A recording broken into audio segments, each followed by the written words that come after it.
Okay, good evenings, ladies and gentlemen, and welcome to the August 8th County Council meeting. We always begin our meetings with a prayer, and that'll be followed by the Pledge of Allegiance by Councilman John White. So at this time, I'd like you all to stand. Dear Lord, thank you for this beautiful summer day and the chance to enjoy the outdoors. Help us to see beauty everywhere so that we will care for your world better. Thank you for the people that have come here this evening. Help us listen to each other and guide us through the evening's discussions. Dear Lord, sometimes we do not know the right thing to do. We do not see the road ahead, and we cannot know for certain the path we should take. We ask that you send your light and truth to lead us, open our eyes to see more clearly, open our ears to hear what is being said, and open our hearts that we may serve you better. Amen. Amen. I pledge allegiance to the flag of the United States of America and to the republic for which it stands, one nation, under God, indivisible, with liberty and justice for all.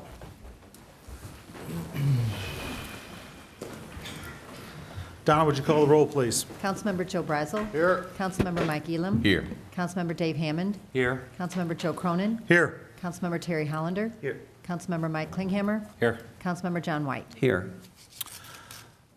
Okay, we'll move on. I believe we have no public presentations this evening. Is that correct? Okay. We're going to move on to public comments. For public comments, for folks that are here, we would like you to leave your name and address with council secretaries so that we have questions and we can contact you after the meeting. We ask you to limit your comments to 3 minutes. We alternate between a subject between pro arguments for a subject and comments on a subject. So, and we take no more than 3 speakers for or against any subject. So I want to lay the rules out clearly from the beginning. So at this point in time, if there's someone in the audience that would like to speak to the council, please come forward. See no one to speak? Okay. Yes, sir. Would you kindly state your name and address, sir? Hi, my name is Gregory Talmadge. I'm at 13 Brindwick Hall Court, And St. Charles. Yes, sir. And go whatever you'd like to speak about. Go ahead. Yes, I apologize. I was not here a couple of weeks ago for a hearing about the zoning for a daycare center next to our house. Unfortunately, I've been dealing with the passing of my stepmother, and I was forced to deal with some issues that week, and so was not able to attend. What I'd like to say is that I think that the council should reconsider any favorable vote for that daycare center. My wife and I just retired. I've been in banking for 44 years, and we moved up here. She's from here and wanted to come back here where her kids and our grandkids are. We have 5 between 1 and 8. Our goal was to find a house with a cul-de-sac that was quiet and away from any traffic. We found that. We purchased this house, which had been uninhabited for a number of months. Don't know how long. It was in terrible shape. We fixed it up, and with the idea of having a house in a neighborhood which was protected by not only the HOA covenants, but also by the zoning of the county. And then we saw a very busy backyard, which had a lot of playground equipment in it. Thought, okay, that's fine. They have an aggressive playground plan at their home. Had no idea that this was a daycare center. And not only that, it was a commercial daycare center. We later learned it was up to 10 children. So with that in mind, we said, what's going on here? We asked the HOA about that. They said, well, we're fine with it, even though it's against the covenants at the HOA. So we inquired about, does it meet all the standards? And they have a state license, but apparently they never properly got the permit for use here at the county. And so that's what started this question, because the county didn't even know that this problem was going on. So our problem is that we're grandparents, we have grandchildren. You know, we envision a cul-de-sac where there is safety because nobody drives down there. With 8 to 10 kids, having 8 to 10 parents driving in and out of our cul-de-sac every day, twice a day, it's just basically unsafe. Not to mention the fact that we have, all these cars parked in their parking lot. We have employees parking along the street. And our concern is, we thought that the county's ordinances would protect us from commercial activity. If we wanted to have our house next to a commercial business, we would have lived on Kisker Road. So my frustration is obviously apparent. We think that if I asked you to start a daycare center in my house today, in that property, I think you would turn me down. And so my sense is that there should not be a daycare center here, certainly not one for 8 to 10 children. Okay. We will be addressing this, not only this meeting, but at next meeting too. So if you're done, that your 3 minutes have expired. Thank you. Thank you, sir. Anybody like to speak in favor of the daycare center this evening?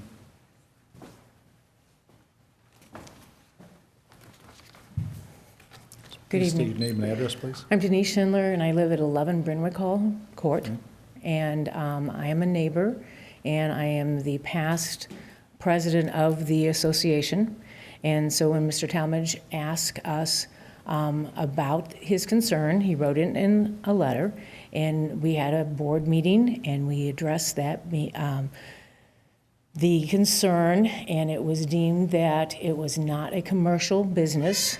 According to what we were able to surmise, was it had no signage on the outside. You could not tell from the street that it was not a house with anything else going on. There is a fence in the driveway, and everything looks like a normal house, and that they do not advertise. There is no foot traffic that comes in, and so we went through several different possibilities, and the board decided at that time that it was not a commercial business at all, and that it was a home daycare. We checked into the licensing, and we looked to see what the difference in the verbiage was, and that they qualified as a home and not as a commercial business. And so that's how we made that decision, and then we let them know that. And then following that, we had our annual meeting, and there was no representation, so we didn't bring it up again at any of that time. And so that's where we were as far as a home association. As far as a neighbor, I have not seen a whole lot of increased traffic.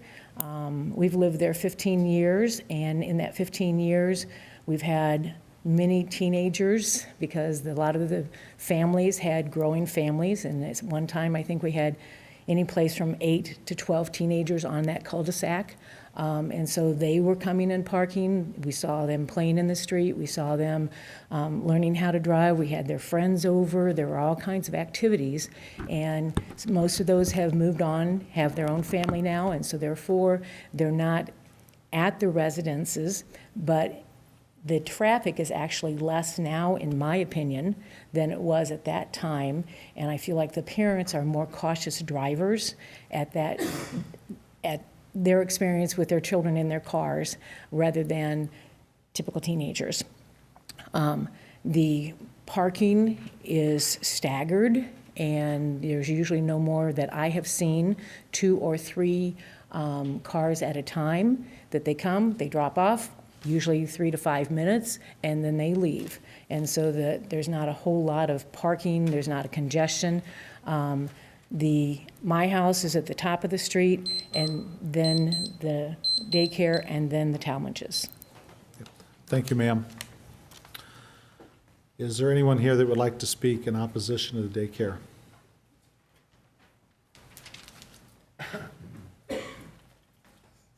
Yes, sir. My name is Dennis Bramzik. I live at 33 Kensington Place Court, which is also in the Briargate neighborhood. I am not physically in that court, but I can see half of the property from my backyard. So we're adjacent to each other. I think, what bothers me the greatest here is that this business, and it is a business, successfully navigated getting a Missouri permit as a daycare, however, couldn't wade their way through a 4-page document in a county requiring a special use permit. It took me 5 minutes to find that clause, and I'm not the brightest guy in the world. Besides that, you know, they do have a website. Interesting that the website no longer includes an address or phone number, but the site itself is still out there. It speaks in terms of about half the property has been converted over to daycare functions. Talks about a kitchen on the second floor, talks about 3 spaces. I wonder where they live, actually.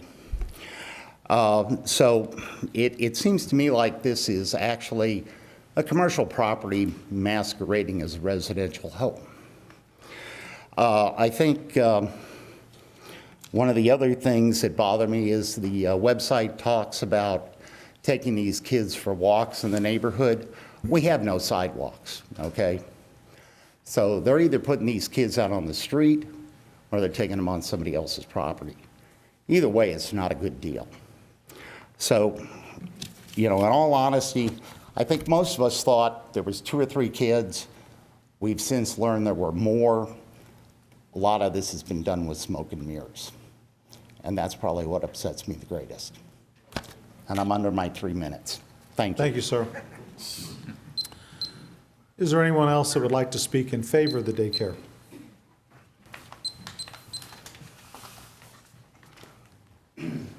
Hi. Hi, my name's Megan Wilbers, and I live at 1211 Harmony Lake Drive in Cottleville.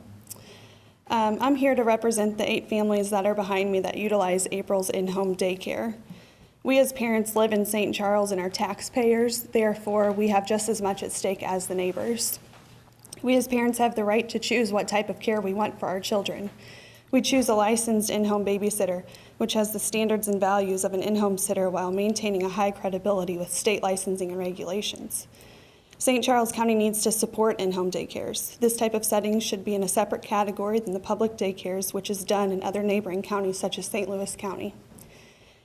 There are 64 public daycares in St. Charles County, and of these, 32 within the last month have been recognized with violations towards them. The Department of Health and Senior Services recognizes 22 homes in St. Charles County that are state licensed and have the full capacity of 10 children. This is 220 children total in home settings. There will be 110 children that have to find new care in the event that this is not passed. Furthermore, this only represents the licensed homes, not the non-licensed homes. There is evidence of multiple in-home settings that are not licensed by the state that operate with 5 to 10 children. Why are all of these homes not required to have the conditional use permit?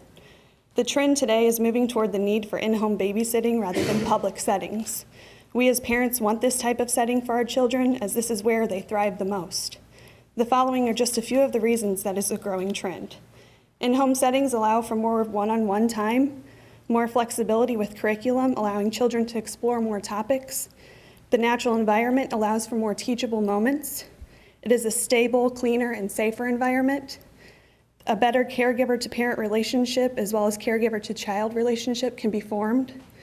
It is family-focused, in meaning that it can adapt to the wishes of the family more easily. And a lot of our eyes, for us, this has meant they cloth diaper, they allow breast milk, they look at the nap needs in terms of length, darkness. They look at dietary wishes of the family rather than going by the FDA rules. In-home allows for more research shows children are better behaved in home settings. It allows for more messy play such as mud, outdoor experiences, playing in sand, shaving cream, paint. In-home settings allow us to choose exactly who is caring for our child, and we get to know them better. It allows for a more individualized experience. On the contrary, public daycares advertise to the public and are easily identified from the streets, allowing pedophiles and other individuals who would like to harm children know exactly where they are. Public daycares have multiple caregivers or a revolving door of employees, making it difficult for the child to form a bond or the parents to know exactly who is caring for their child. In public daycares, someone else is determining who is caring or not caring for our children. Public daycares are more tolerant of negative behaviors and illness. Policies are formed around more money making rather than the betterment of our children. In public daycares, the staff often have split attention, which allows for gossiping, there's more call-ins, and trying to do too much at one time due to time restrictions. Please do not let your focus be misplaced or hindered upon old rules that do not appear to be an issue in this case, such as parking and traffic. This is not a commercial business. If this is not passed, it will affect all of our children and our families. Please do not remove us from this family setting. Thank you, ma'am. Is there anyone else up here that would like to speak against this daycare center, please?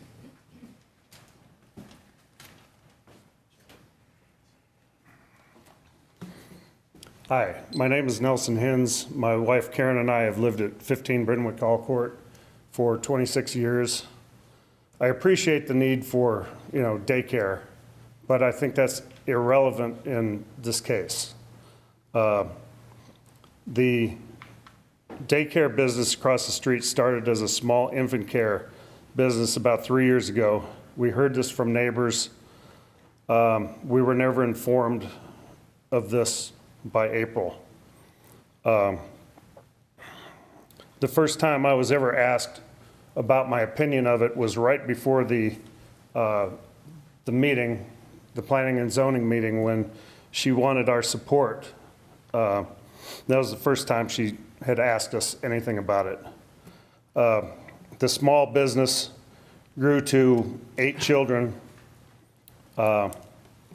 which has caused the house to change in appearance, including adding like a business entrance to the side of the house that's visible from the street.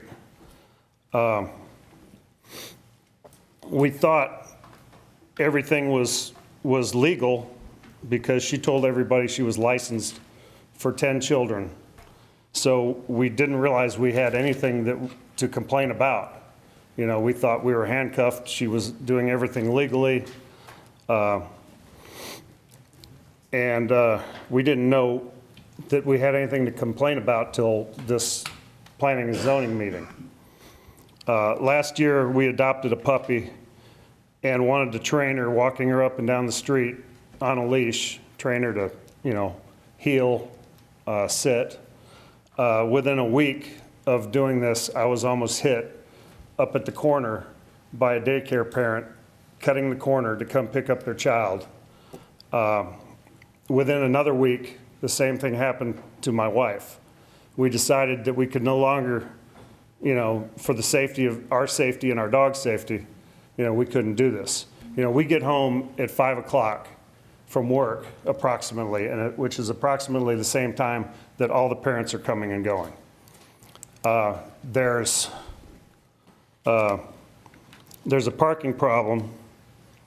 They have 3 full-time vehicles at the house, plus an employee that has been parking in front of our house for a year, almost every day.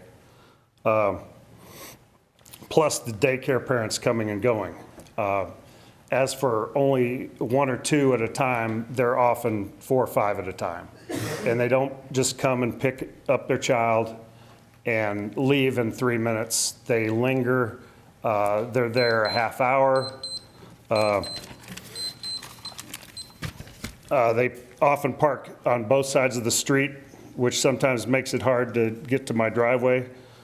We had no problems when this was a small business, but as it's grown, it has created concerns, including lowering our property values and our safety. Thank you. Thank you. Okay, we'll take one more person who would like to speak in favor of the daycare, if they want to come forward, please.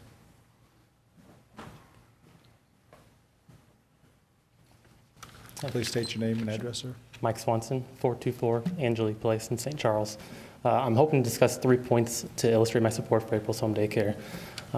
Unlike the state of Missouri, the St. Charles County UDO does not differentiate small licensed family home daycares from large commercial daycares, which leaves the family home daycares at a disadvantage. I'd like to show that the International Residential Code applies to April's house, not necessarily the International Building Code, and I hope that St. Charles County would support licensed in-home daycares. After reading the UDO, it does not specify a maximum number of children that can be cared for. It just identifies that more than 4 is a trigger for this conditional use permit. And no consideration seems to be given for a capacity or size or type of daycare. Residential family home is treated just the same as a large commercial care like kinder care, for example. The parking requirements in the UDO are written in a manner that can easily apply to a commercial daycare, but not necessarily a residential family center. Restricting the use of the driveway and requiring additional parking behind the frontage setback is really hard to accomplish for most residences. And these requirements just don't translate equally to residential settings, leaving them at a very big disadvantage. According to the county website, it yields a DHSS for child care regulations and specifically identifies family home care and daycare centers separately. State regulations for family home daycares dictates the maximum number of children is 10 in a licensed home.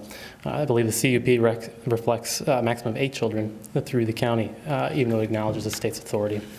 In regard to the construction codes, a concern was raised at the planning and zoning meeting that the IBC limits care to a maximum of 5 children.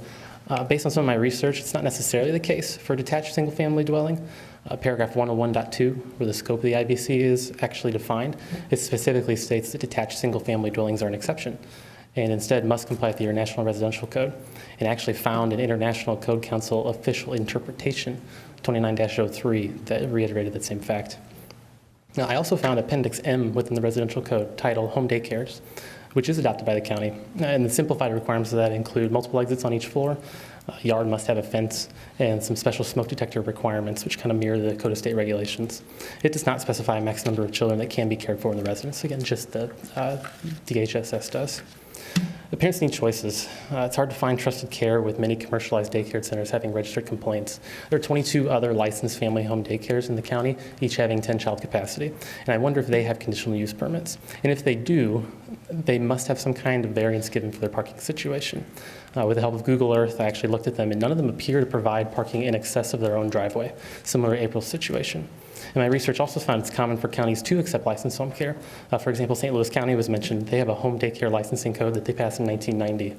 Similar requirements, fenced rear yard, no more than 10 children, and they must obtain a Missouri license.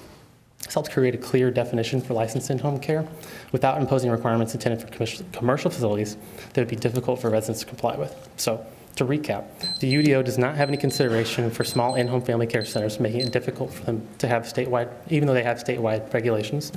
There is a county-adopted appendix within the residential code that specifically addresses home daycares. Neither of these have a maximum number of children that can be cared for.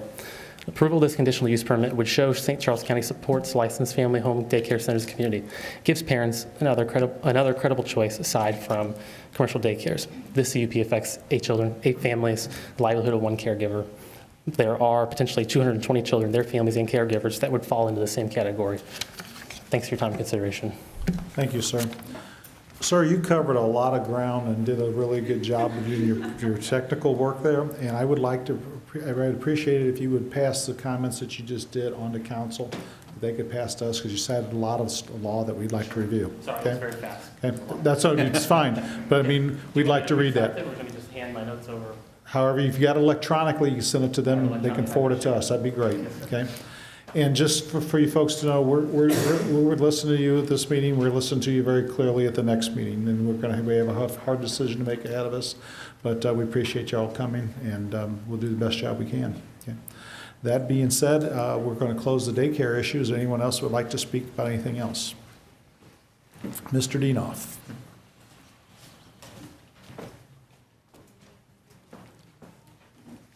Thank you very much, Mr. Chairman, members of the council, Arnie C. Dienoff, county resident and public advocate.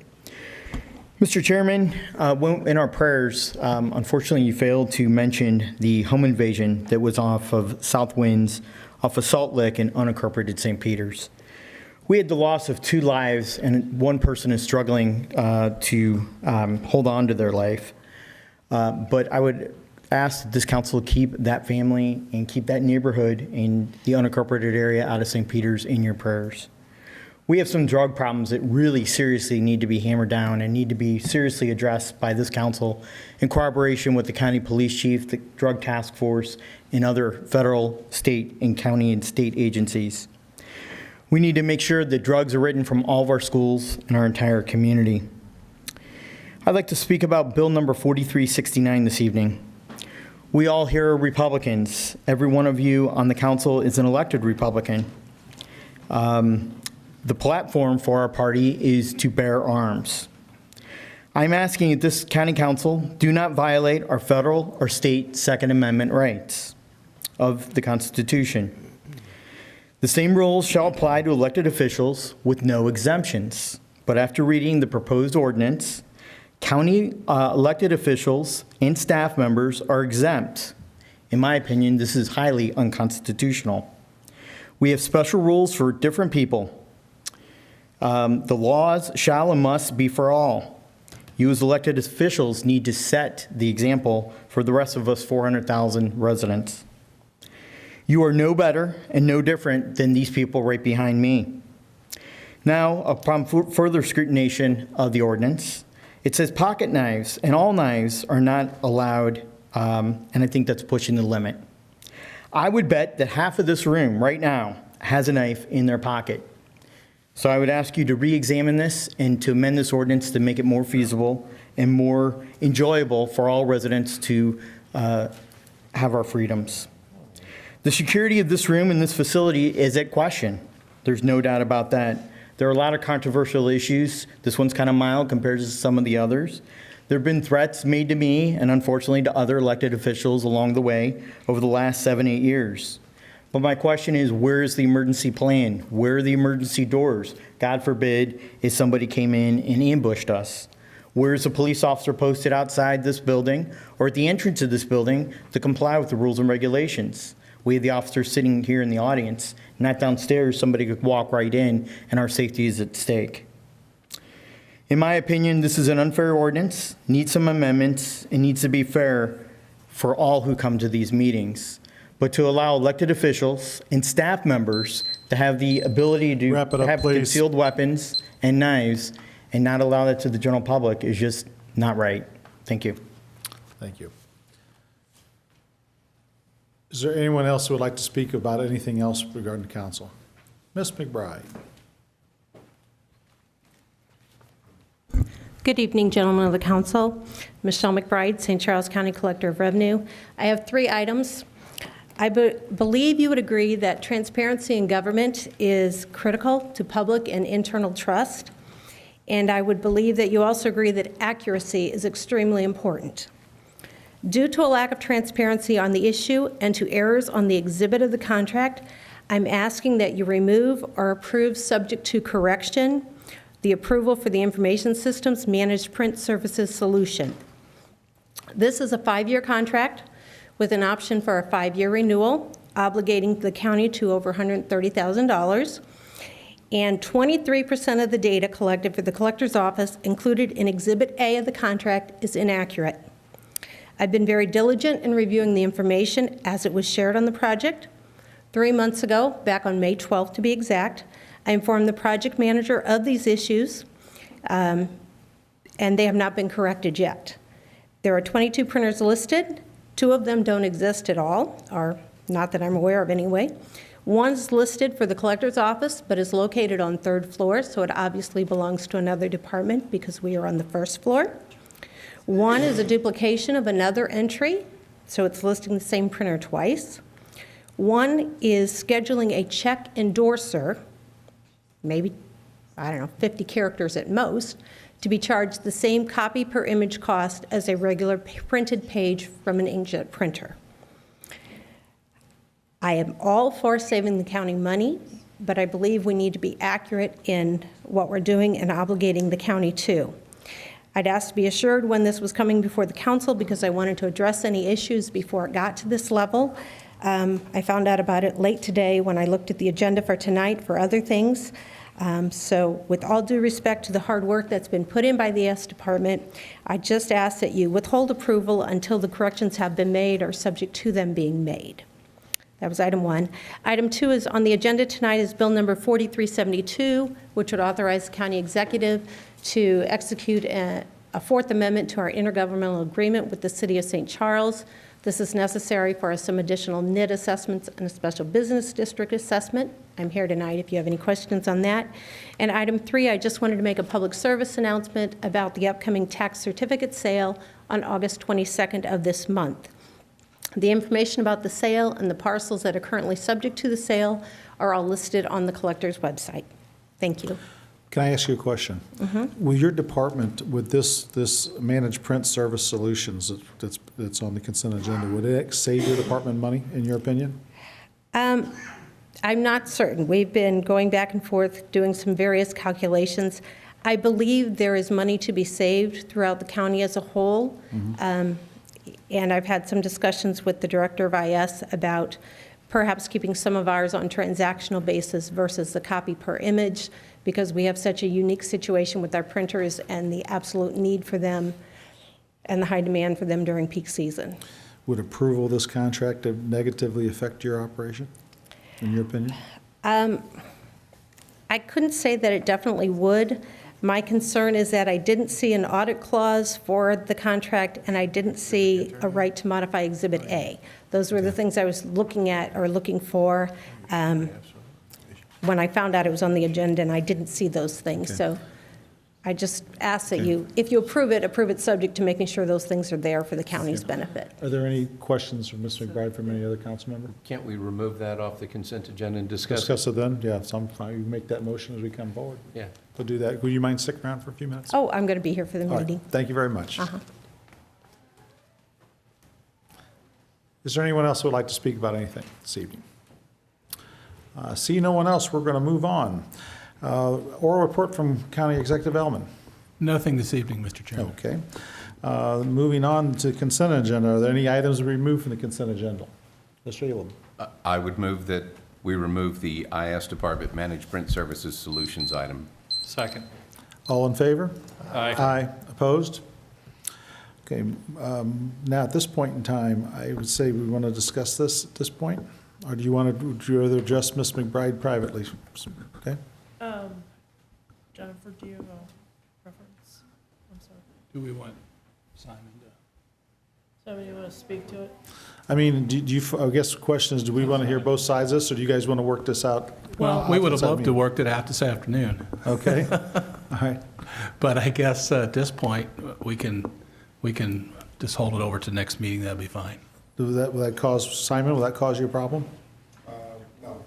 Okay. Okay, so you want to make a motion to remove this from the consent agenda? Just leave it off there. Leave it off the consent agenda? Yeah, I make a motion to approve it as amended. Yep. Second. Point of order, is that correct? Well, there is nothing else on the consent Consent agenda, so agenda? we're Okay. pretty much Good. done there. Okay, Do you want to give Simon the moment to speak to these things so that you have that base? and that might then be a good idea. determine? Would you please come forward? They just, there wasn't anything else. They just. We did commit to giving the advisory committee a heads up when we, before we put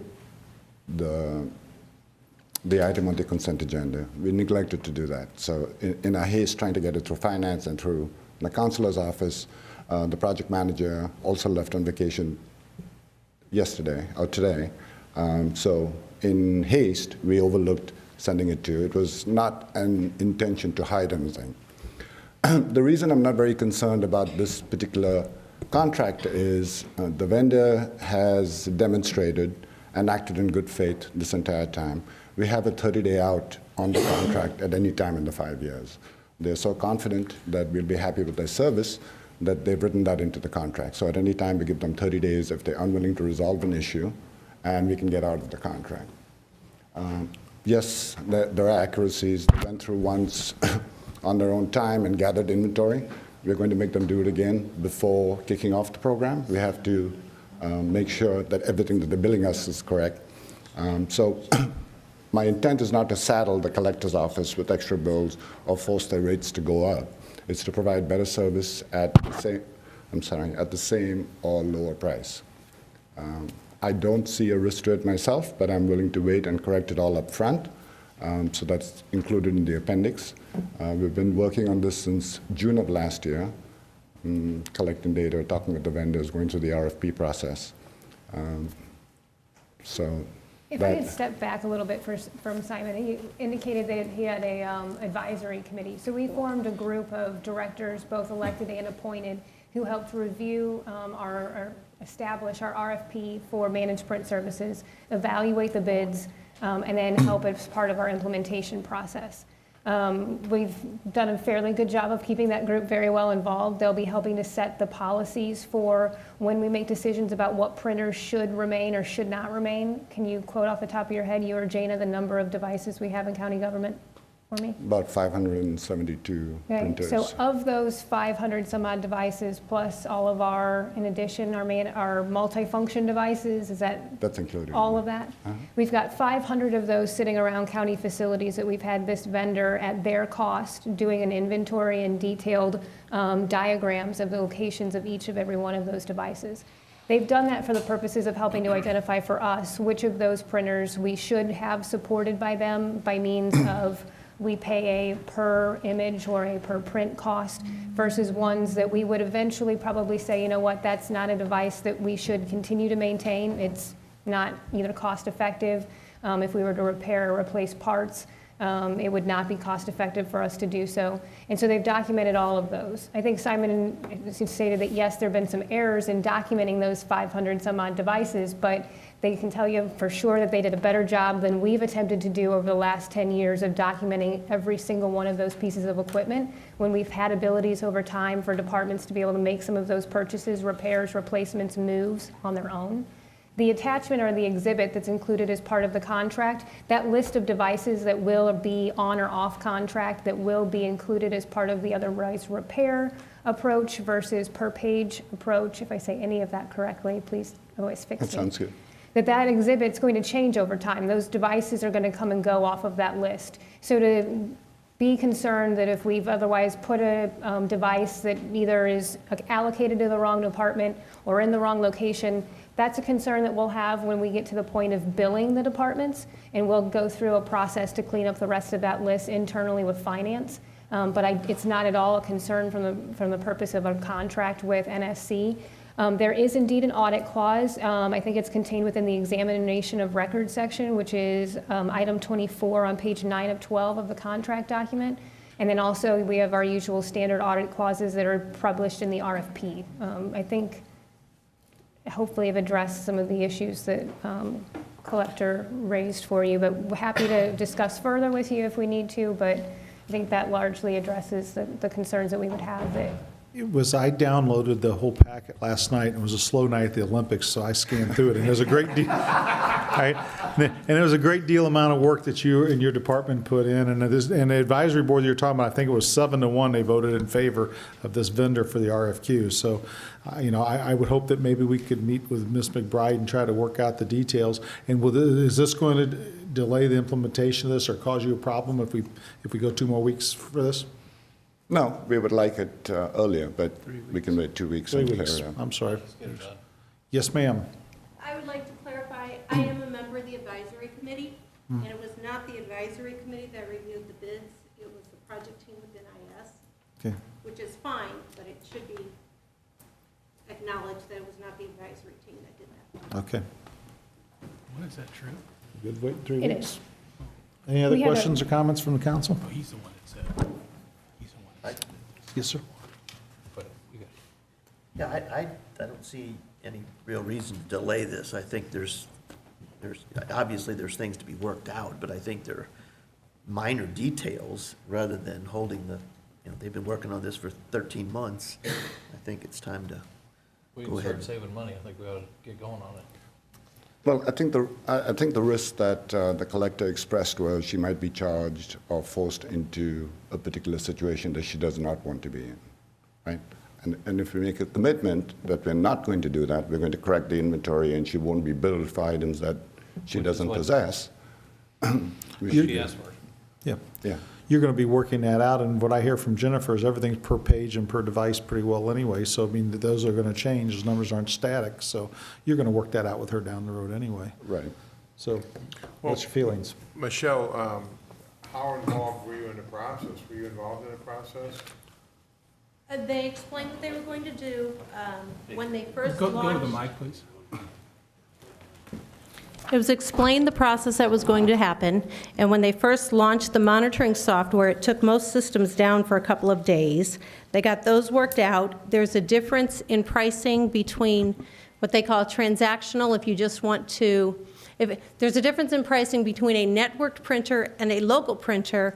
I'm very confused how a local printer can still send statistics if it's not on the network, and if it's on the network and they can collect statistics, why it's not the same rate as a regular network printer. There are a lot of questions that I raised, and I've had lots of communication with Corey, who is the project manager, and he's been pretty good about answering all of them. And I know with a project of this scope and volume that there's a lot to do. I just know that it's also easier to prevent a lawsuit for breach of contract than to defend one, much cheaper.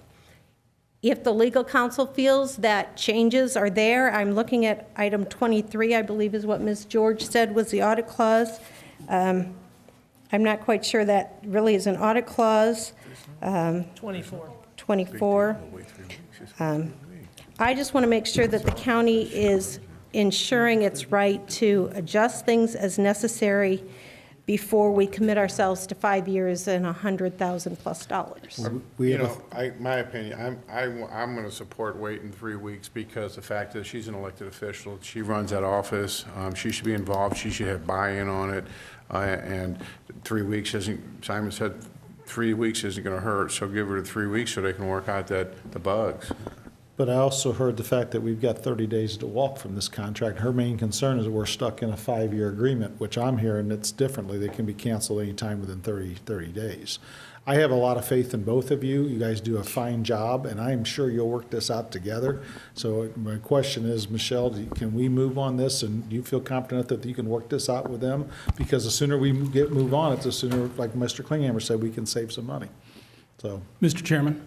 Yes, sir. Could I ask Ms. McBride a question? Yes, sir. Yeah, I apologize to everyone here. I am not up to speed on this. It's the first thing I've heard about this. You obviously have not spoken to me about it. I've been conversing with the IS department since the project came out. Have you talked to Joanne about it? I didn't know it was coming tonight, or I would have. Have you talked to Jennifer about it? When? Huh? Okay. I just say wait, Joe, give her the opportunity to let her work it out. It's her department. Well, I don't know exactly what we're going to work out. It couldn't have been worked out before. Well, let me, That's part of the problem. I have emails from May identifying the issues, and I was told they were being corrected. When I downloaded this at 5:30 tonight, they were not corrected. Well, this is for second reading? This is just First. a bid. Oh, that's right, it's just a bid, okay. All right. Well, again, I don't, whatever you want to do is fine with me, but I just wish we could have, I would have liked to known there was a problem with this before you're presented with it. Okay. well, can I ask Michelle a question? Yes, sir. Do you feel that we would put you in a situation that is untenable or unsuitable for you by passing this today? That we won't have a chance to rectify it? I have not been able to read and divulge all of this in the short time that I've had privy to knowing it existed. So I can't answer that question with any. You guys, you got to get her to buy in on this program. It's probably fine, but she's got to buy in on it. It's her deal. And I'm not saying the program's not good. I'm just saying I'm a little concerned right now because there are issues that I would like to see clear cut that we're protecting ourselves with. I read 30-day out, but I mean, we depend on our printers so heavily that right now, today, we probably won't even get anything from this program for at least 6 to 8 months because we prepare to be that way. I understand not all departments or offices operate that way. I just wanted time to work this out with Simon before it came here tonight. I really did not want to have to come here tonight, but I am concerned if the county obligates himself to something. And, I mean, maybe the 30-day out is good for everybody. I don't know. I really would like to read the stuff. Okay. It's your decision. Okay. I just wanted to bring it to your attention. I heard Mr. Basil's comments about waiting. I heard Mr. Elam's and Mr. Klinghammer's and Mr. Hollander's about moving on. Do you want to vote on this, or how do you want to move forward on it? Mr. White. I'm fine with waiting on it. I don't see a sense of urgency. Okay. Well, here's the only thing, Joe, is this is what whether or not it's wrong or right, I don't know. Whether or not the bugs can be worked out, I'm sure. But if it doesn't work and she doesn't approve of it, then she could say it's our fault because it doesn't work. And so she's elected in that office, so she should buy into it. Yeah. And really, I heard Simon say that the delay wouldn't cause him too much undue problems. And I think in deference to Ms. McBride, maybe they need to have some time to work this out, okay? But that being said, what's the rest of council think? I just make a motion to accept the agenda as amended and leave this off the agenda. Leave it off the consent agenda. Okay. There is no other item on the agenda. This is the Did we only one, approve? so we're done and we can move on to resolution. No, we've got, yes, sir. We didn't approve the agenda, did we? You don't have to, I think if you just don't do anything, it'll be there the next meeting. Well, we got the approval journal of previous meetings. And I guess I would also ask the collector if she would go ahead and put her request in writing so we know exactly what it is before the next meeting that she'd like to see changed. Okay. Joe, if it's all right, I'll clear it up a little bit and make a motion that we approve the remaining portion of the consent agenda without this particular subject. That's what Mike keeps telling me this is the only thing on the consent No, agenda. there's approval minutes on there too. so we- Second. Second. All in that's right, favor? yeah. Aye. Opposed? Okay. Before we move on, we like a nice crowd. We've got a good crowd tonight, but I want to tell you folks, we're not going to make any decision on the daycare for 2 more weeks. It comes up a second time around. So while we like to have you here, if you all got families to attend to and things to do, we'll be reading it for the first introduction. I don't think we'll be doing much discussion on it because we need to get more facts in on it, okay? But I thought I would offer that to you out. This meeting will go pretty quick if you want to stick around. Hopefully we'll be up to that bill within 15 or 20 minutes, but I thought I'd give you that, let you know from there. Okay, moving on to Resolution 16-05. Resolution 1605, sponsored by Joe Brazel, a resolution reappointing Tom Kessler to the Board of Trustees of the Hancock Bottoms Drainage District. Whereas pursuant to the St. Charles County Charter, Article 10, Section 10.608, 2014, the County Council passed Resolution 02-09, establishing a Board of Trustees for the Hancock Bottoms Drainage District and appointing 3 residents of the district, namely Leonard Nadler, Tom Kessler, and Ted Struckoff, as its first members for the terms stated therein. And whereas by Resolution 04-09, 06-03, 06-08, 07-10, 08-13, 09-08, 10-11, 11-08, 12-08, 13-08, 14-07, and 15-05, the County Council has since reappointed or appointed district residents to the board, and its current members are Ron Beerbaum, Tom Kessler, and Ted Struckoff. And whereas because Tom Kessler's term expires on August 25, 2016, the council seeks to reappoint him to a new 3-year term beginning August 26, 2016. Now therefore be it resolved by the County Council of St. Charles County, Missouri as follows. Section 1, the St. Charles County Council makes the following appointment to the Board of Trustees for the Hancock Bottoms Drainage District. Tom Kessler to a 3-year term beginning August 26, 2016. Questions or comments regarding this resolution? Hearing none. A resolution reappointing Tom Kessler to the Board of Trustees of the Hancock Bottoms Drainage District. Councilmember Brazel? Yes. Councilmember Elam? Yes. Councilmember Hammond? Yes. Councilmember Cronin? Yes. Councilmember Hollander? Yes. Councilmember Klinghammer? Yes. Councilmember White? Yes. Resolution 1605 passes. Moving on to bills passed for final passage.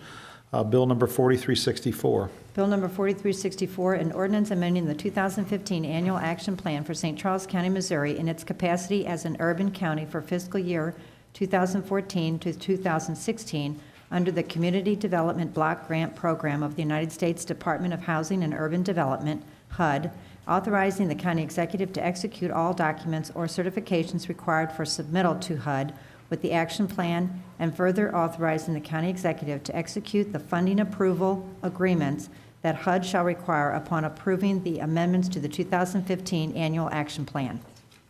Questions or comments regarding bill number 4364? Hearing none. An ordinance amending the 2015 Annual Action Plan for St. Charles County, Missouri in its capacity as an urban county for fiscal year 2014 to 2016 under the Community Development Block Grant Program of the United States Department of Housing and Urban Development, HUD, authorizing the county executive to execute all documents or certifications required for submittal to HUD with the action plan, and further authorizing the county executive to execute the funding approval agreements that HUD shall require upon approving the amendments to the 2015 Annual Action Plan.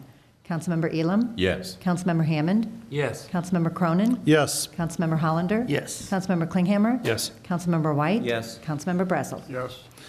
Bill number 4364 passes. Moving on to Bill 4365. Bill number 4365, an ordinance amending the 2016 budget adopted as ordinance 15-117 by making supplemental appropriations to the Election Services Fund in the amount of $60,075 and the Election Authority Fund in the amount of $18,183. Questions or comments regarding Bill number 4365? Hearing none. An ordinance amending the 2016 budget adopted as ordinance 15-117 by making supplemental appropriations to the Election Services Fund in the amount of $60,075 and the Election Authority Fund in the amount of $18,183. Councilmember Hammond? Yes. Councilmember Cronin? Yes. Councilmember Hollander? Yes. Councilmember Klinghammer? Yes. Councilmember White? Yes. Councilmember Brazel? Yes. Councilmember Elam? Yes. Bill number 4365 passes. Moving on to Bill 4366. Bill number 4366, an ordinance amending section 136.050 ordinances of St. Charles County, Missouri, OSCCMO, relating to inviting qualified proposers to participate in phases 2 and 3 of the design-build process. Questions or comments regarding Bill number 4366? Hearing none. An ordinance amending section 136.050 ordinances of St. Charles County, Missouri, OSCCMO, relating to inviting qualified proposers to participate in phases 2 and 3 of the design-build process. Councilmember Cronin? Yes. Councilmember Hollander? Yes. Councilmember Klinghammer? Yes. Councilmember White? Yes. Councilmember Brazel? Yes. Councilmember Elam? Yes. Councilmember Hammond? Yes.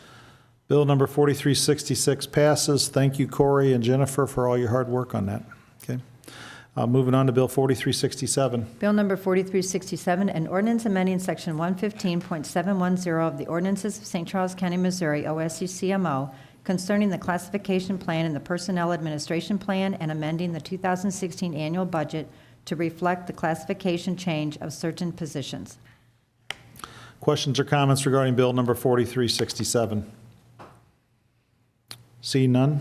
An ordinance amending section 115.710 of the ordinances of St. Charles County, Missouri, OSCCMO, concerning the classification plan and the personnel administration plan, and amending the 2016 annual budget to reflect the classification change of certain positions. Councilmember Hollander? Yes. Councilmember Klinghammer? Yes. Councilmember White? Yes. Councilmember Brazel? Yes. Councilmember Elam? Yes. Councilmember Hammond? Yes. Councilmember Cronin?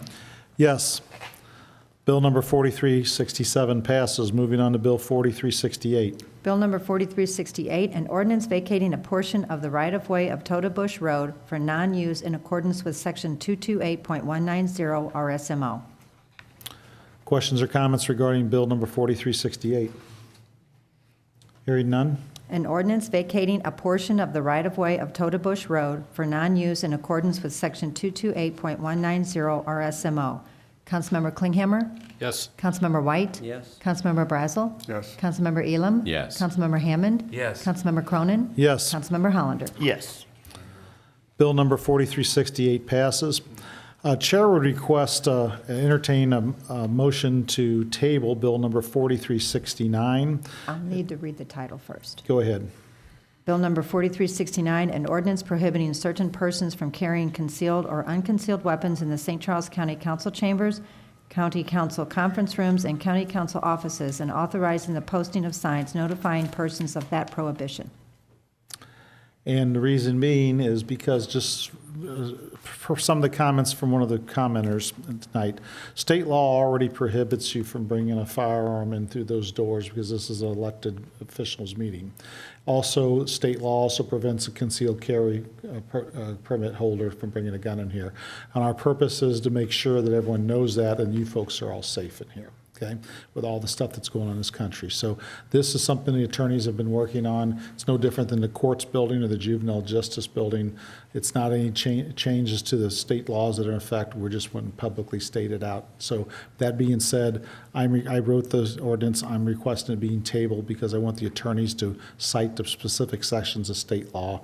and we'll have those on the door so everybody's aware of that. So- Mr. Chairman, Yes, sir. I move to table bill number 4369. Second. All in favor? Aye. Aye. Opposed? Bill number 4369 is passed. I'm sorry, is tabled. Moving on to bills for introduction, bill number 4370. Bill number 4370, requested by Michael Hurlbert, sponsored by John White, an ordinance granting conditional use permit CUP 16-05 for a daycare to April Robinson, property owner. Questions or comments regarding bill number 4370? Mr. White? I'd like to call to the podium Mr. Stokes, the representative of the... My client, Ms. Robeson, would like to speak to the council. Okay. Sure.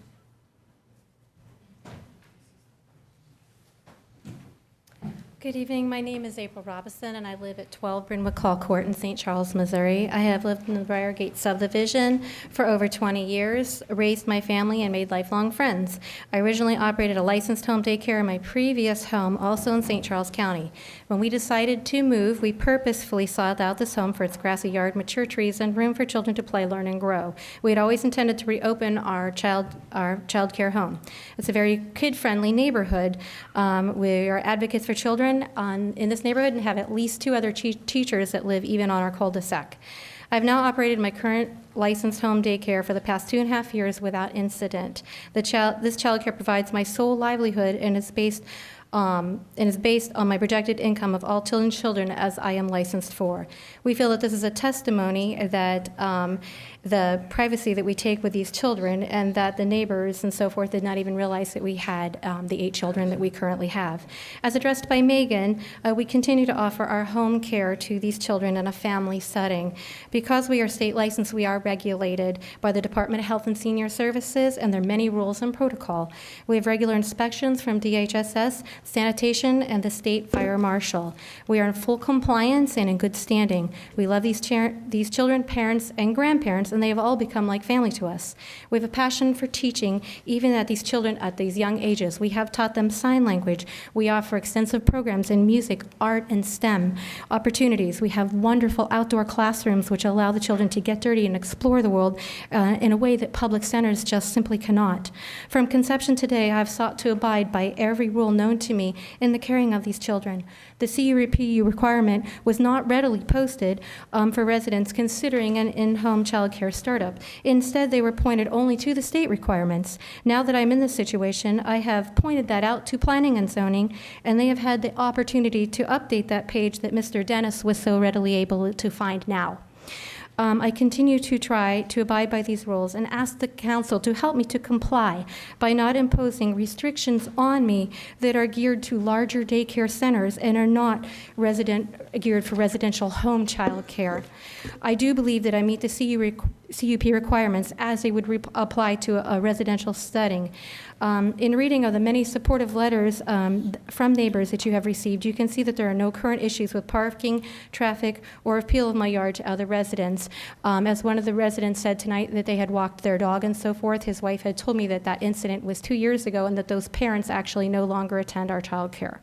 We are willing to work to find a compromise that is not financially prohibitive, such as securing off-site parking for our second vehicle, which we have now done, installing a minimal pad only if required, as neighbors feel that this would be completely unnecessary, to the side of our driveway in front of our sidewalk. We would hope that this would not be necessary. We have rearranged playground toys. I'm sorry, can you hear me? Mm-hmm. We have rearranged playground toys to provide minimal visual distraction to our absent neighbors at 13 Brynwood Hall Court, whom in the letter to the Planning and Zoning Board last time when we met, they said that they would approve of.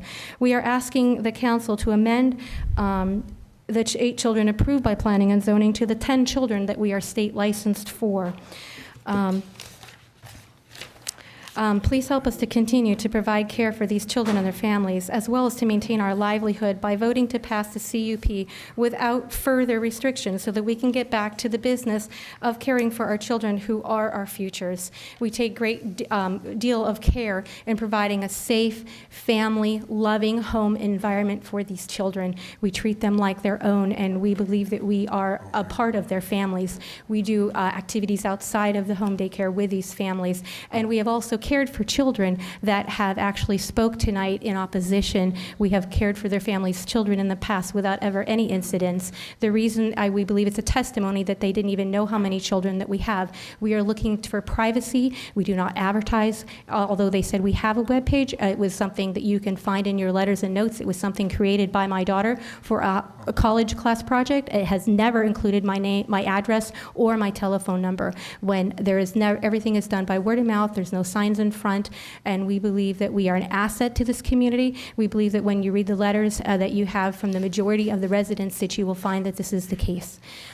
We ask you to approve us, like I said, for the 10 children that we are licensed for, we are, like I said, we are happy to try to comply with anything that is not cost prohibitive or simply designed for a commercial daycare center, which we are not.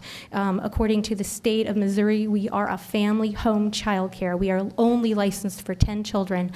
There are other divisions like group family care homes and daycare centers, which have different numbers and different regulations according to the state that should be attached to them. We ask that you please consider that we are a family home child care. We ask you to look at the benefits to the children in this community, to the other licensed home daycares that are running at capacity currently with 10 children and obviously successful. There are many, many complaints outstanding for the children that are in the daycare centers, as is easily found on the state websites. Mr. White, do you have anything else that you'd like to? If either of the attorneys would like to speak, I'd like to hear from them. Mr. Chairman? Yes, sir. I just had some questions of her, if that's all right. Yes, sir. How many children do you have under the age of 2.5? How many children under the age of 2.5? That's a good question. I only have one child that has reached his 3rd birthday. Okay. And there are 8 children total in my care. There are actually 2 more that, would like to becoming siblings of parents that children that we already have in our care, expectant parents. Thank you. Mr. Allman? Chairman, can I ask a question? Yes, sir. Yeah. When I was in the Senate 20 years ago, we didn't even have a state licensing, and people who were in favor of it, or people who were against it, thought it was some sort of communist conspiracy for government to tell folks how to do. Yes. But I think we've had it now for 5, 6, 10 years, maybe. For what, the licensing for the state homes? No, sir. I ran a licensed state daycare, licensed state family child care home in my previous home in Eagles Landing, also in unincorporated St. Charles County, 20-some years ago when my children were small, in full compliance. Okay, so there's also been in a state cul-de-sac. licensing then for 20 years? Over 20 years, and it was, before that time, it was operated by a different agency. Simple question. Okay. I apologize. My question then is, does the licensing for the state, does that require a certification that you have proper zoning? I can look in my rule book and find out exactly how that is worded, but you do have to comply by, rules and so forth within your areas that you live in. And Did you certify to them that you had the correct zoning when they approved it, or did they not ask you about the zoning? I don't know that the question was directly asked of me, but I do know No, that I'm not asking you on the application. on the application, no, there was not a question like that. There was no question on- To the on the best of my application? recollection, there was no question like that. Okay. Well, probably should be. Possibly. Then we wouldn't have gotten this situation. Okay. Thank you, Mr. Chairman. Yes, sir. I got a question. Yes, sir. How long have you been running this daycare center with the state license? 2.5 years. Okay, and how long have you been running it without the state license? I applied for the license in January of 13, and I began the home daycare in November of 12. Okay, so you weren't having a daycare prior to that, 2013? I have many times had home daycare in my home, but I had not exceeded the number 4 prior to that in this home, only in my previous home. Okay. Other questions? Mr. White wanted to hear from the attorneys. Would either attorney like to speak on this? Let my client and Okay. co-speaker speak. All right. I'd like the opportunity to comment at the next meeting. Yes, sir. Mr. Chairman? Yes, sir. Could I ask a question of the representative of the Homeowners Association? Yes, sir. She's still here? She had to leave. Denise Schindler has already left. I'm sorry, I did not think, in Mr. Klinghammer's suggestion, I did not think that we would be discussing this in depth, and I wanted to see those young families get home to their children. Well, So I was she going to left. ask her, I mean, was she, I understand that the issue of the covenants is between the homeowners and the association, and ultimately that's, if they don't agree, that's a question for a judge. It's really none of our business. Sure. But was she here actually testifying for the homeowners association in favor of the conditional use permit? From what I understood, she was a former member of the homeowner association. It was, and a neighbor of this lady that was So she was just in here. favor. She was past Testifying for president of the herself. homeowners association at the time that At the the letter time. first came in. She was the president of the homeowners association. Since then, they've had an election, from what I understand. Okay, so she's just here the immediate as past an president. individual? Yes. Okay, good. Yes, she's speaking in some sort of official capacity at the time they received the letter, is my understanding. That's fine. Okay. Mr. Goss? Thank you, ma'am.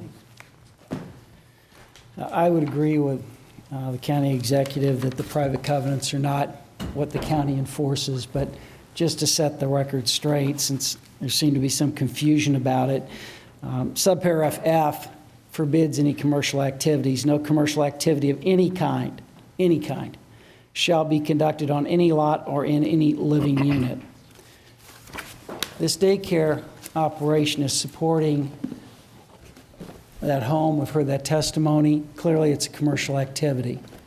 That's a private covenant. That's not what is before this council tonight. That's another form. I would agree with that. Mr. Goss, before you go any further, will you explain that again, what you just read? Sure. What the Declaration of Covenants said is that no commercial activity of any kind shall be permitted on any lot or any home in the subdivision. So anybody in that subdivision cannot have a commercial business? That's correct. They can't have a home office, operate business? There's out no of their exception home? provided for that. And as you well know, there are ordinances that some municipalities or the county passes that allow home businesses for that very reason. This But does not. But our own county allows certain cottage businesses to take place in residential circumstances. But I think the issue is, we're not here to enforce those subdivision covenants. We're here to interpret the county law respecting home daycare. Well, the other question is whether or not it's a commercial business or not. That's not really an understood question either. I don't think you can say it's a commercial business. Well, I would call it commercial business when money changes hands for a service that is sufficiently lucrative that somebody is able to afford the house that they live in a subdivision like Berwick. So a painter painting paintings would be a commercial business, or someone making ceramics, so it goes on and on. So In this case, what you have is a building that has been rehabbed and changed. There have been a commercial business entrance, side entrance provided. There are families who are coming there, and as opposed to having their child care provided by what they call a public daycare, they're having it provided by a private daycare. It's still daycare, it's still a commercial business. I don't have any objection to or any comment about the quality of her daycare. I'm sure she operates a great daycare. That's really not the issue. The county allows her to have a daycare, up to 4 kids. The problem is that she has exceeded that. And she has exceeded that for the last 2.5 years or more. And now she's appearing before you and saying, you know, I've got these 8 parents who depend upon me, and I'm going to use their testimony to support the continuation of this illegal activity. And no other applicant, in my experience, does that. When applicants come to me and ask me to represent them in a zoning matter or subdivision matter, I don't say to them, well, go out and not violate the law for a couple of years so that I can come in and show what a good job you've done. Well, with all due respect, sir, I don't think that she knew she was violating the county law, is what she said. So I think you're representing something because it's in your client's interest to represent it that way, but I don't know that that's a fair representation of the facts. Well, the facts are that had she called the Community Development, Planning Office, and talked to Robert Myers or Jan Whipple or any of them, they would have told her that she would have had to have gotten a conditional use permit.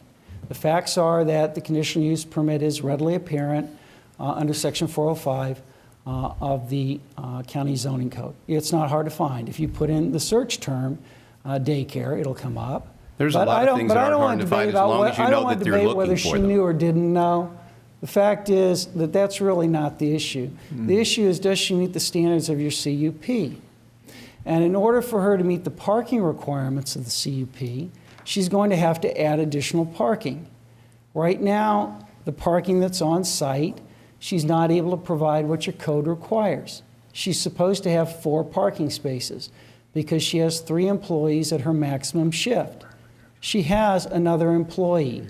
That's registered with the state. They're not simply 2 employees. Your code also requires that when you have 8 children that you're providing care for, you need yet another parking space.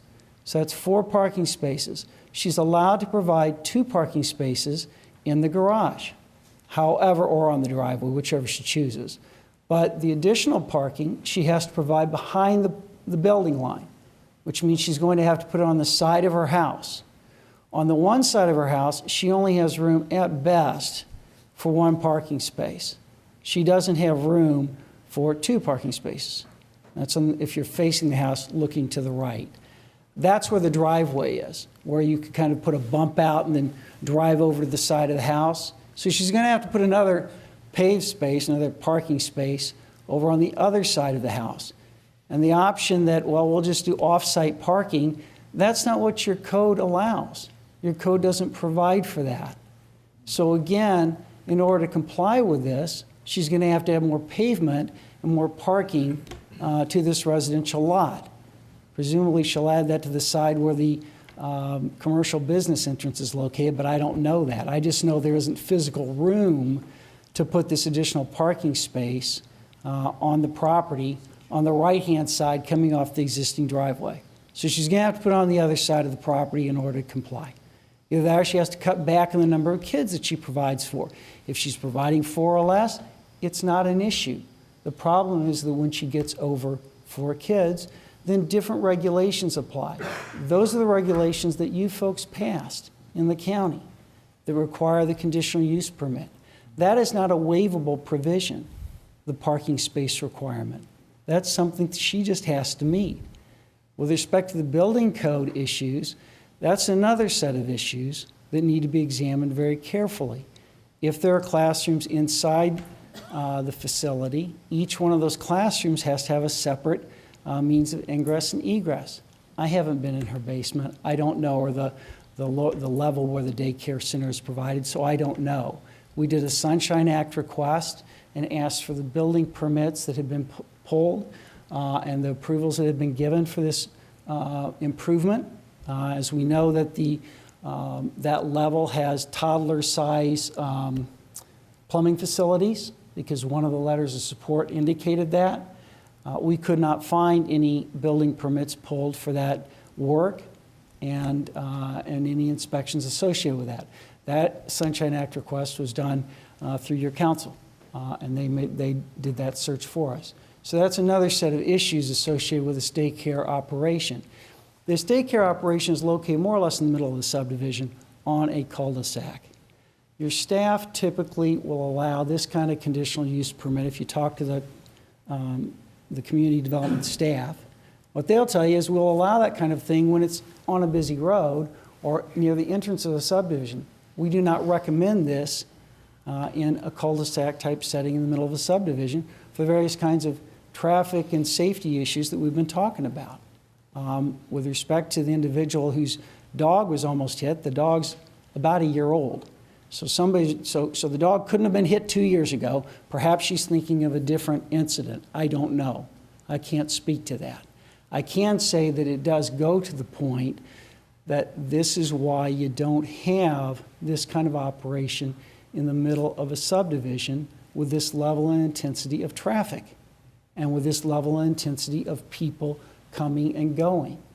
I don't know if her operation provides for financial penalties if you don't pick your kids up on time or not. I know when I had kids of that age, that if we did not pick them up at a certain time, there were some pretty stiff penalties. I don't know if that's a motivator. All I know is that traffic doesn't mix well in this kind of setting. Some of the folks at the P&Z hearing commented on how some construction activities that were legitimate and legal were interfering with the pickup from the daycare. It's backwards. Yeah, I think we That's get your flipped. point, sir. So Mr. Carter, we've could we submitted hear to from the other council attorney, various pictures of the activity. You all have those and can see what the level of that activity is. We've also submitted a survey, which we went to the trouble of obtaining to show the setback and what was available so that you can verify for yourselves the difficulties that this site proposes. Again, I'm sure she's a fine daycare provider. That really isn't the issue. The issue is it's not in the right place and doesn't meet the criteria. Okay. John, Councilman Brazel requested the other attorney come speak forward. Is it fine? Please come forward. I think this is a case of a misunderstanding. I think Ms. Robeson, upon opening this daycare, did everything she could to comply with the county standards. In fact, went to the website, pointed out to planning and zoning that when she had applied with the state, that the conditional use permit provision was not even included on the county website. And in fact, when she pointed it out, it was added to the planning and zoning department's directions on home daycares in the county. I think if we open up this box, we're really opening up a Pandora's box, and we're going to hurt a lot of parents. And hurt a lot of parents with little reason, considering the testimony that you've heard from neighbors and the parents themselves about the impact that this is having on their lives. I just don't think that this is the kind of action that the ordinance was designed to take. I think that the county, rather than trying to shut down these operations, should encourage them. I think parents like myself who have had their children in in-home daycares are looking for this kind of service today. I think it's an asset to the county, and I think the residents tonight that have come and have told you about that have proven that to the council, I would hope. I'm happy to answer any questions you might have. I want to make it clear that we're talking about one daycare here. We're not talking about changing the law and doing anything that would adversely affect the rest of the daycares in the county. So we'll make that real clear. Okay? Respectfully, Yeah. Chairman, I would argue that who's to say that the 22 other daycares that are in the same exact position, that a new neighbor to the neighborhood who's, doesn't even live in the home next door can come and request that a conditional use permit, and these arduous parking provisions and arbitrary, we have 8 kids, 5 kids, the state license is for 10. I think you're subjecting a whole group of people once you've said, that this isn't acceptable. Yeah. Questions? I got a question. I got one for Mr. Hazelwood. Keith, as far as the concerns about county building, or not codes, but this sort of thing, following subdivision covenants, we don't get involved in that sort of thing? Absolutely not. Yeah, because everybody here's been saying that same thing, so. Yeah, so that has nothing to do with anything as far as we're Rest concerned. assured, that's not a topic for us to. Okay, so the only issues at hand here is just what's before us, is whether or not this daycare is going to get a conditional use permit or not. And so then I got a question for Robert, just on the parking, and then that's because, do you mind, Joe? No. Robert Meyer? Okay. Sir, I don't have any more questions for you, sir. Thank you. Oh, John, I'm sorry. No, I'm fine, I'm fine. Oh. John's fine with you running the details of his district since you just. No, Robert, on the parking issue. As per our ordinance for a conditional use permit, go over the requirements on that. It's Okay. 4, is it 4?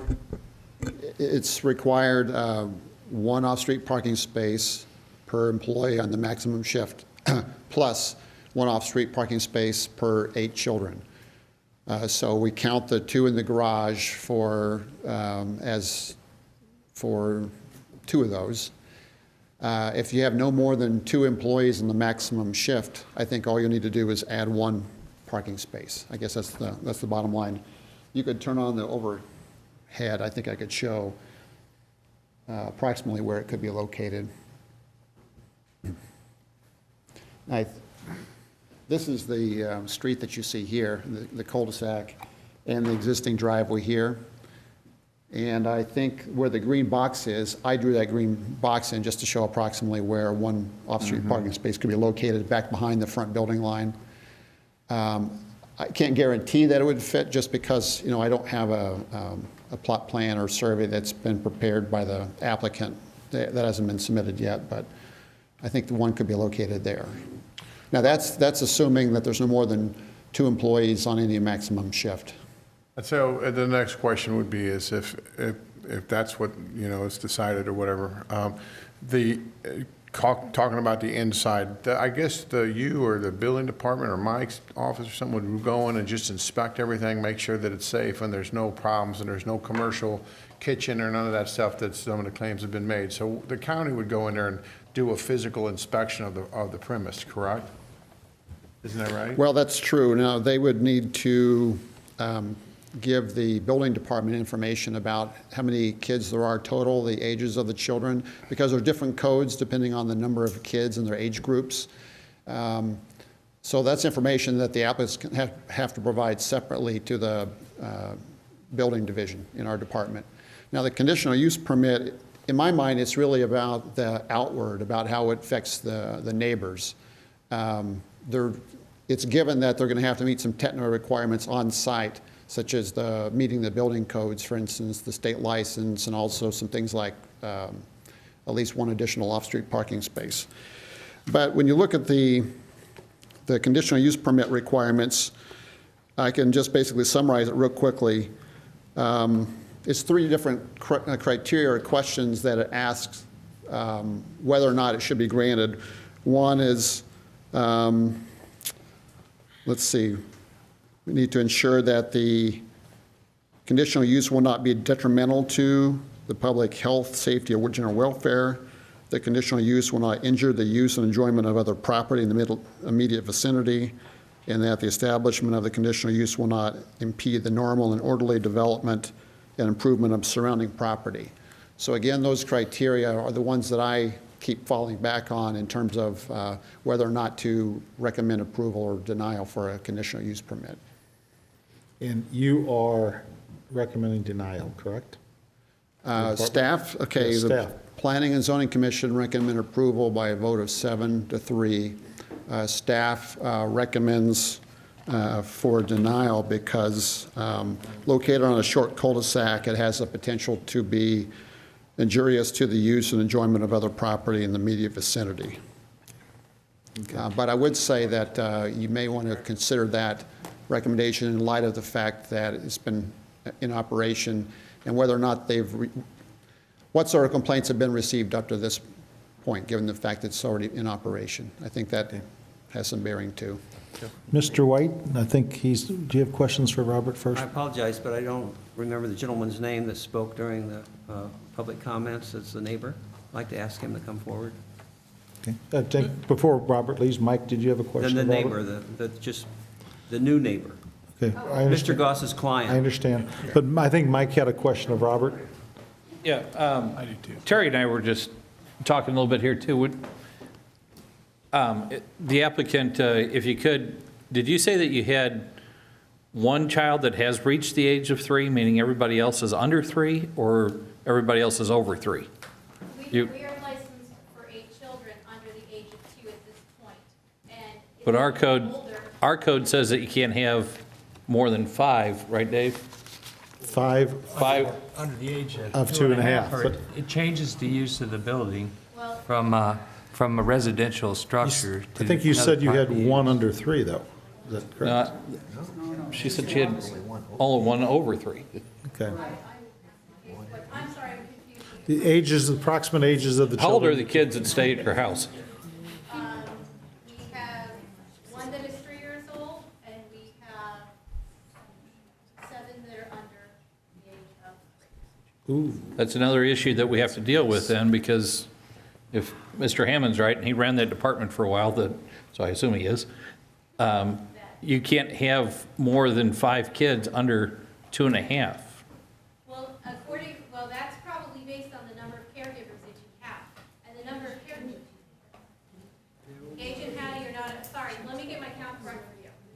are only 5 under the age of 2.5. There's 3 over 2.5. Okay, I'm sorry. I apologize, I wasn't expecting that question, and All right. That's a, I mean, that's just another, we're not going to solve it tonight, but that's an issue that, that's a critical, yeah, there's 3 over the age of 2.5. So there are only 5 under 2.5. I apologize for that. okay. Very good, thank you. okay. Did you want to speak to me? Yes. That's why. Yes, thank you. I just want to ask, what are your 3 main criterias for bringing this forward? What impact is personally going to be on you? Well, first of all, as I said, we're grandparents, and our kids are between 1 and 7. We have 6 of them, and we want our grandkids, and we want to be able to have them play in the yard when we're there. And you know, we envision a cul-de-sac where kids can play out in front and in the street and ride their bikes in and out of the driveway. Is your new yard fenced? Pardon? Is your property fenced? It's not. It is not. Okay. I mean, aside from the, as I mentioned, and I have a photo, I think, of the backyard. When we first bought the house, we thought that they had, you know, a fairly large amount of playground So your equipment. concern is that they would intermingle with these other children? No, I think our concern is that there's traffic coming in and out of the cul-de-sac, and we envision a neighborhood where the only people that come in and out of our neighborhood are folks that live there. And, you know. We have them, Mr. Goss. Can I? Yeah, go ahead and speak. It's, for us, for my husband and myself, it's more of a safety concern than it is anything else. We are in a cul-de-sac, and it is a small cul-de-sac. For your own safety, or?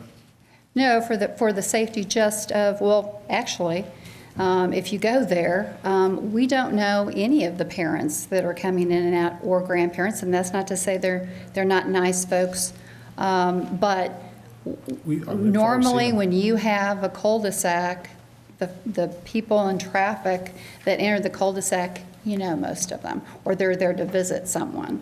But we have, you know, upwards of 16 to 18 cars a day, drop-offs and pickups, that we don't know who those folks are. Now, you know, in my conversation with April, I told her that we were concerned about the amount of traffic going through the cul-de-sac, that we're concerned about the parents parking there. Or when we back up, the parents are right there. They're parked right in front of their house.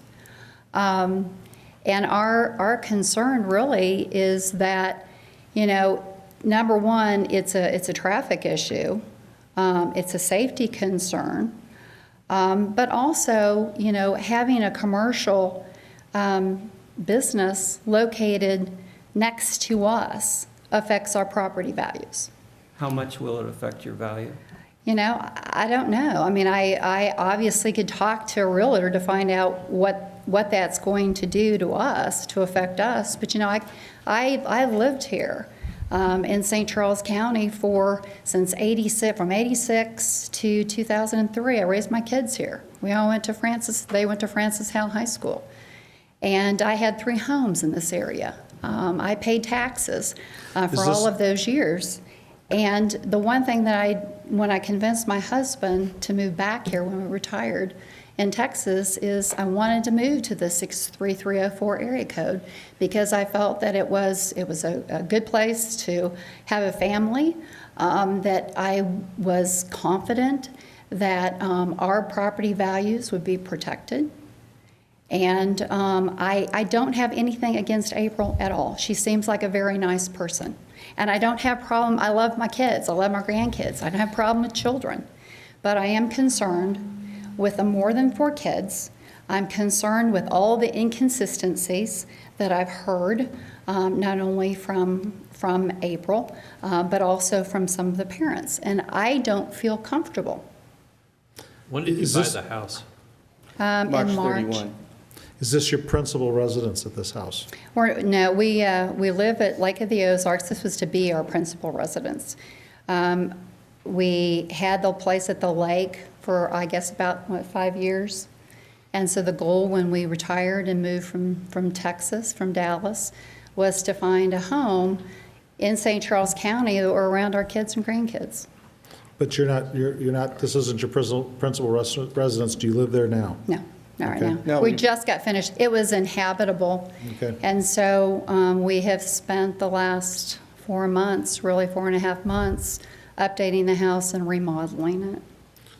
So if you don't live there, how do you know that this is a problem? That'd be my question. We spent I just did the work for my taxes. We spent the last 4 months back and forth at the house and actually working on the house next to the contractors, making sure that they were doing the work the way we wanted it and doing some of the work ourselves. So we were physically there. at the house Okay. for 4 and 5 days a week from 7 a.m. to 8 p.m. And so that's when we noticed that this wasn't normal. That's how we noticed. I mean, because when we bought the house, we had no knowledge that there was a daycare next door. Yeah. Other questions? No questions. Mr. Hazelwood, Mr. Elman, I saw you motioning to me. I was going to ask Robert a question, if he could come back up for just a second. Thank you. Thank you, sir. Robert, following up on Mr. White's question. Okay. These parking requirements, are they the same for any type of business?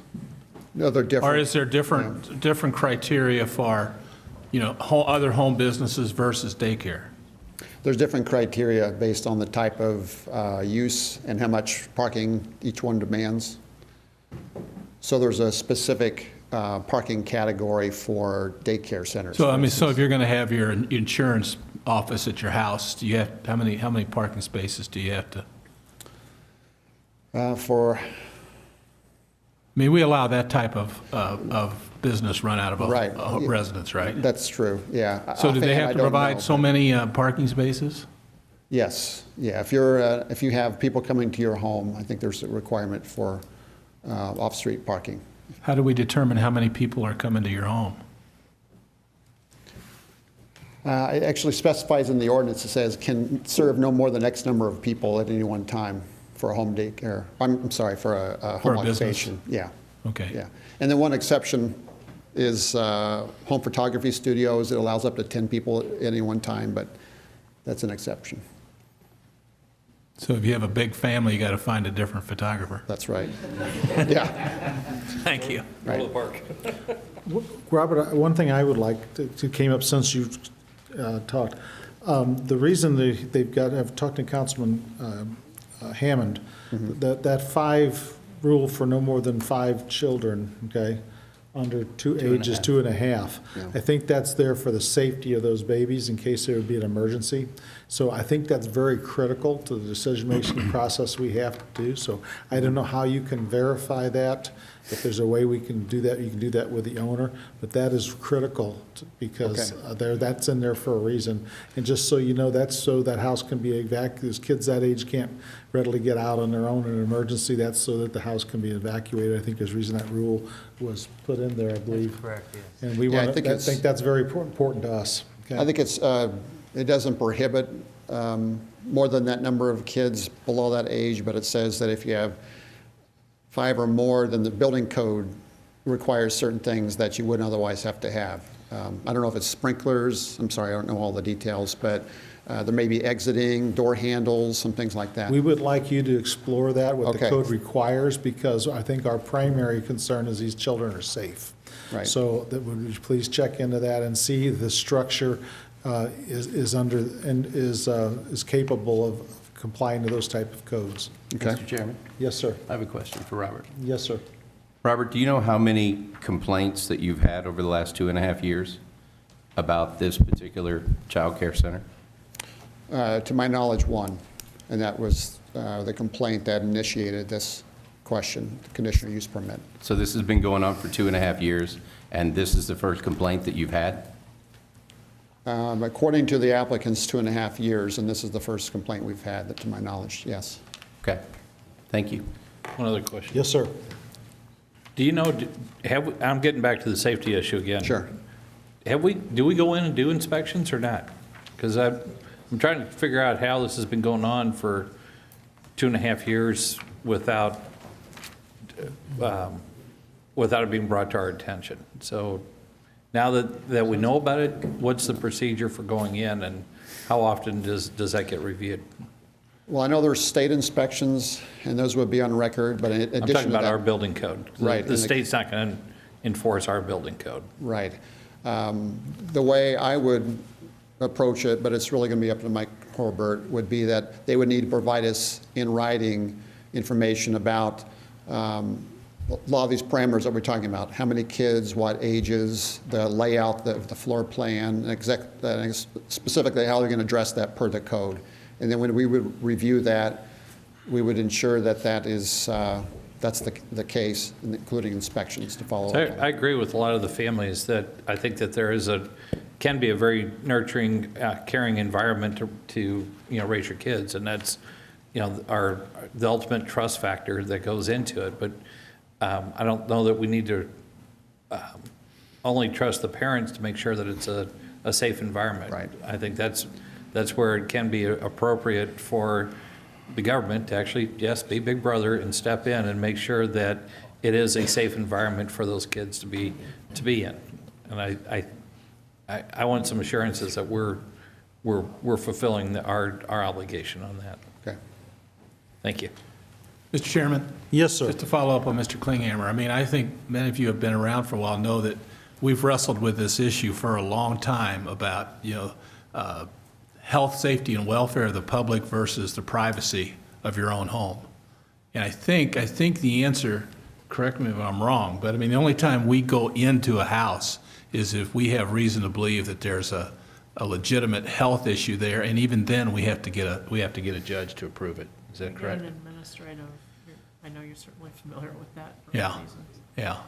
So, it's a good point, but there's two sides of the issue. And that's a real tough one as well. My first grandson my only grandson just started daycare in this county just a few weeks back.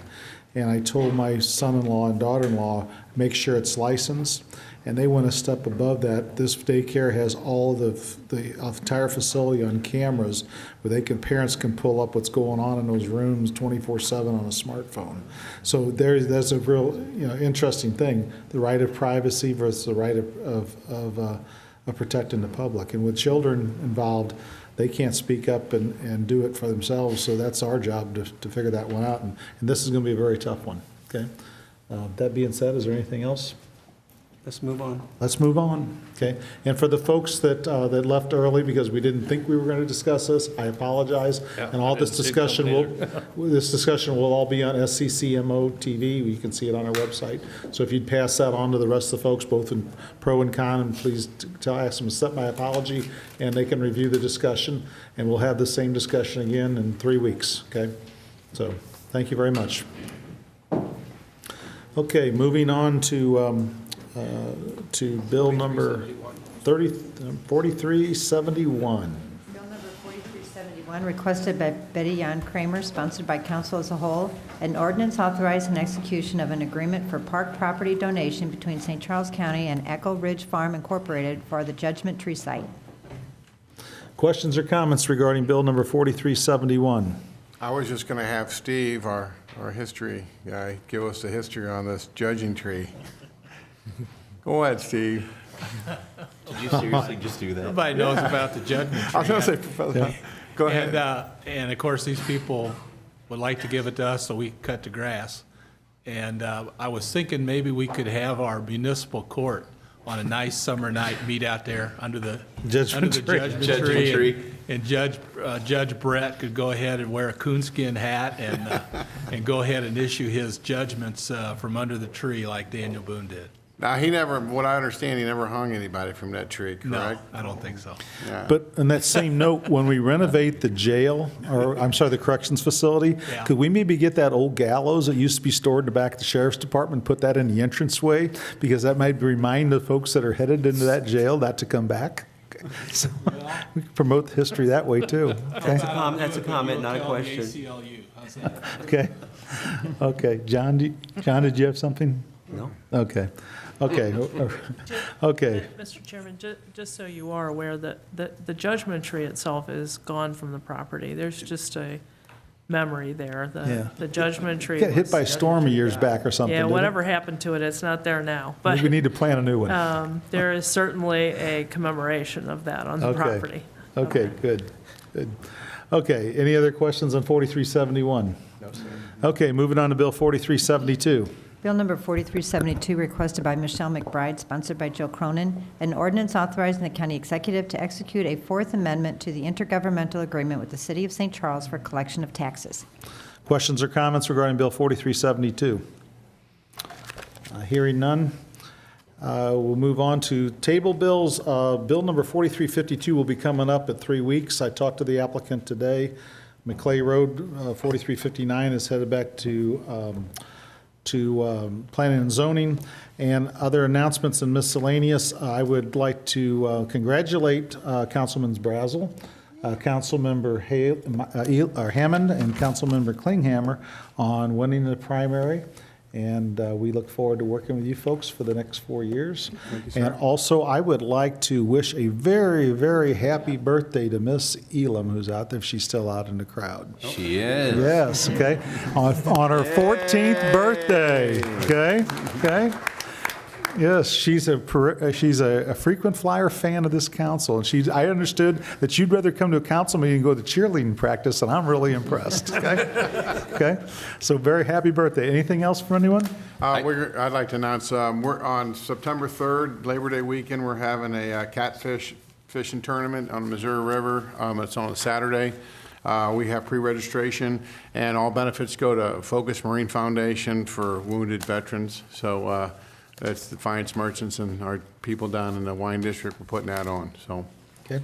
I have one. Yes, sir. So the O'Fallon Chamber of Commerce is up for Chamber of the Year. And the 4 ladies, as are affectionately known, the Chamber Chicks at O'Fallon, are out this week going through final interviews. So they're down to 3. To the best of my knowledge, no Chamber of Commerce in St. Charles County has ever been up for this award.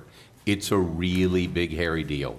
So the ladies are out there doing the interviews. We should know, I guess, in the next couple of weeks, whether or not they win. So I would like to send all the best wishes out to the O'Fallon Chamber of Commerce and Industries as they are up for Chamber of the Year. So all Great. best wishes, and thanks for recognizing the 14-year-old birthday today. Yes. And you know what, it's still 8:45. I think, how long is Mid Rivers Mall open? Because maybe Hey, we are Dad can- going home to open birthday presents and have birthday cake, so I appreciate the patience, and I move to adjourn. So moved. Okay, thank you. So, good night.